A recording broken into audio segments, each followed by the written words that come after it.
ಜೆಂಗೀಸ್ ಖಾನ್ ಇವನು ಮಂಗೋಲಿಯಾದ ರಾಜ. 13ನೇ ಶತಮಾನದಲ್ಲಿ ದಂಡಯಾತ್ರೆ ಮಾಡಿ ಪ್ರಪಂಚದಲ್ಲಿ ಅತಿ ದೊಡ್ಡ ಸಾಮ್ರಾಜ್ಯವನ್ನ ಸ್ಥಾಪನೆ ಮಾಡಿದ. ಇವನ ಸಾಮ್ರಾಜ್ಯ ಎಷ್ಟು ವಿಸ್ತಾರವಾಗಿತ್ತು ಅಂದ್ರೆ ಪೂರ್ತಿ ಭೂಭಾಗದ 22ರಷ್ಟು ಭಾಗವನ್ನ ಆಕ್ರಮಿಸಿದ. ಈ ದಂಡಯಾತ್ರೆ ಭಾಗದಲ್ಲಿ ಸುಮಾರು 4 ಕೋಟಿ ಜನರನ್ನ ಸಾಯಿಸಿದ್ದಾನೆ. ಅಂದರೆ ಜನಸಂಖ್ಯೆಯ 10ರಷ್ಟು ಜನರನ್ನ ನಾಶ ಮಾಡಿದ್ದಾನೆ. ಇಷ್ಟು ಜನರನ್ನ ಸಾಯಿಸಬೇಕಾದರೆ ವಾತಾವರಣದ ಮೇಲೆ ಎಷ್ಟು ಪ್ರಭಾವ ಬೀರಿದೆ ಗೊತ್ತಾ? 700 ಮಿಲಿಯನ್ ಟನ್ ಕಾರ್ಬನ್ ಡೈಆಕ್ಸೈಡ್ ಅನ್ನ ತೆಗೆದು ಹಾಕಿದೆ. ಹಾಗೆ ಸತ್ತು ಹೋದ ಕೋಟಿ ಮಂದಿ ವಾಸಿಸಿದ ನಿವಾಸಗಳು ಕೂಡ ಖಾಲಿಯಾಗಿದೆ. ಅವು ಕಾಡುಗಳಾಗಿ ಮಾರ್ಪಟ್ಟಿವೆ.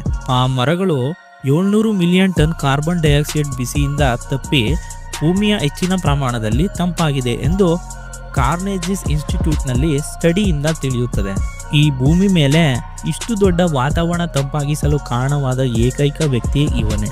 ಆದರೆ ಏನೇ ಇರಲಿ, ಅಷ್ಟು ಕೋಟಿ ಜನರನ್ನ ಸಾಯಿಸಬೇಕಾದರೆ ಎಷ್ಟು ದಾರುಣವಾಗಿ ಕೊಂದಿರಬಹುದು.